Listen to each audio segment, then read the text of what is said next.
बिस्मिल्लाहिर्रहमानिर्रहीम। सिर्फ 5 मिनट का मदरसा कुरान और हदीस की रोशनी में 5 जमादियो सानिया।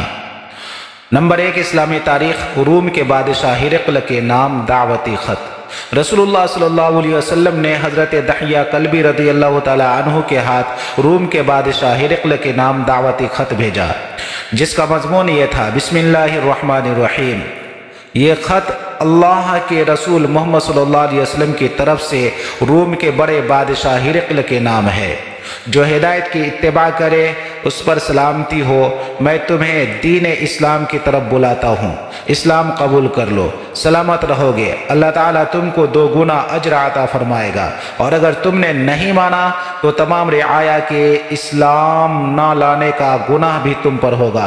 ऐ अहले किताब, एक ऐसी बात की तरफ आओ जो हमारे और तुम्हारे दरमियान बराबर है, वो ये कि हम अल्लाह के अलावा किसी की इबादत न करें, और हम में से कोई अल्लाह के अलावा किसी को रब और माबूद न बनाए। और अगर तुम नहीं मानते तो गवाह रहो कि हम अल्लाह की ताबेदारी करते हैं। शाह हिरक़ल ने आप सल्लल्लाहु अलैहि वसल्लम के मुबारक ख़त को अदब व एहतराम के साथ सोने के कलमदान में रखा और अबू सुफियान की ज़ुबानी हालात सुनकर कहा, मैं खूब जानता हूँ कि आप सल्लल्लाहु अलैहि वसल्लम सच्चे नबी हैं, लेकिन अगर मैंने ईमान कबूल कर लिया तो मेरी हुकूमत जाती रहेगी और रूम के लोग मुझे कत्ल कर डालेंगे। नंबर 2, अल्लाह की कुदरत। पहाड़ों में पानी का ज़ख़ीरा। पहाड़ों में भी अल्लाह ताला की अजीब व गरीब कुदरत कार फरमा है।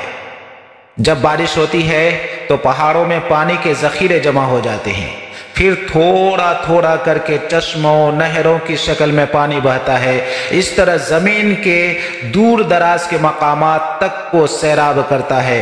बाज़ पहाड़ों पर बर्फ़ की शक्ल में पानी महफूज हो जाता है, जो सूरज की गर्मी से बक़दरे ज़रूरत थोड़ा थोड़ा पिघल कर नदियों, नालों और नहरों में जाकर ज़मीन वगैरह को सैराब करता है। और कहीं कहीं पहाड़ों पर बड़े बड़े हौज़ भी होते हैं जिसमें पानी स्टॉक रहता है। यह अल्लाह का कितना बड़ा निज़ाम है। कुरान में अल्लाह ताला फरमाता है, ज़मीन में मानने वालों और यकीन करने वालों के लिए बहुत सी निशानियां हैं। सूरे ज़ारियात। नंबर 3, एक फ़र्द के बारे में सिला रहमी करना।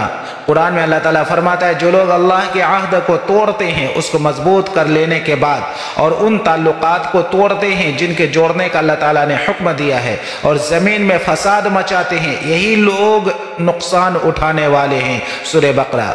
रिश्ते, नाते और ताल्लुकात को बरकरार रखना और उसको ख़त्म न करना बहुत ज़रूरी है।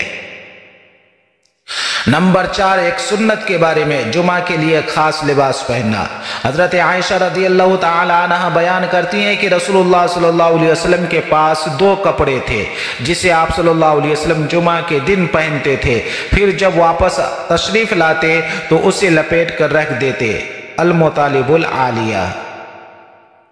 नंबर 5, एक अहम अमल की फजीलत। शहीद कौन कौन लोग हैं? रसूलुल्लाह सल्लल्लाहु अलैहि वसल्लम ने फरमाया, 5 लोग शहीद हैं। ताउन में मरने वाला, पेट की बीमारी में मरने वाला, डूब कर मरने वाला, दीवार वगैरह के गिरने से मरने वाला, और राह खुदा में कत्ल होने वाला। बुखारी शरीफ। नंबर 6, एक गुनाह के बारे में, शराबी की सज़ा। रसूलुल्लाह सल्लल्लाहु अलैहि वसल्लम ने फरमाया, जिसने शराब नोशी की अल्लाह ताला 40 रात तक उससे खुश नहीं होगा। अगर वो उसी हाल में मर गया तो कुफ्र की हालत में मरेगा, और अगर तौबा कर ली तो अल्लाह ताला उसकी तौबा कबूल फरमाएगा, और अगर फिर शराब पी तो अल्लाह ताला उसको दोज़खियों का पीप पिलाएगा। मुस्नद अहमद। नंबर 7, दुनिया के बारे में, दुनिया से बेरग़बती का इनाम।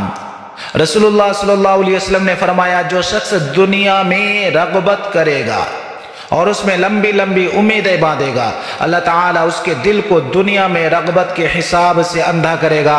और जो शख्स दुनिया से बेरग़बती करेगा और अपनी उम्मीदों को कम करेगा, अल्लाह ताला उसको बग़ैर सीखे इल्म अता करेगा और बग़ैर किसी की रहनुमाई की हिदायत अता फरमाएगा। कंज़ुल उम्माल।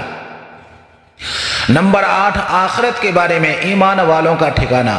कुरान में अल्लाह ताला फरमाता है, उन ایمان والوں کے لیے ہمیشہ رہنے والے باغات ہیں جن میں وہ داخل ہوں گے، اور ان کے ماں باپ، ان کی بیویوں اور ان کی اولاد میں سے وہ جو جنت کے لائق ہوں گے وہ بھی جنت میں داخل ہوں گے، اور ہر دروازے سے فرشتے ان کے پاس یہ کہتے ہوئے داخل ہوں گے، تمہارے دین پر مضبوط جمے رہنے کی بدولت تم پر سلامتی ہو، تمہارے لیے آخرت کا گھر کتنا عمدہ ہے۔ سورہ رعد۔ نمبر 9، طب نبوی سے علاج، فاسد خون کا علاج۔ رسول اللہ صلی اللہ علیہ وسلم نے فرمایا بہترین دوا حجامت یعنی پچنا لگانا ہے، کیونکہ وہ فاسد خون کو نکال دیتا ہے، نگاہ کو روشن اور کمر کو ہلکا کرتا ہے۔ مستدرک۔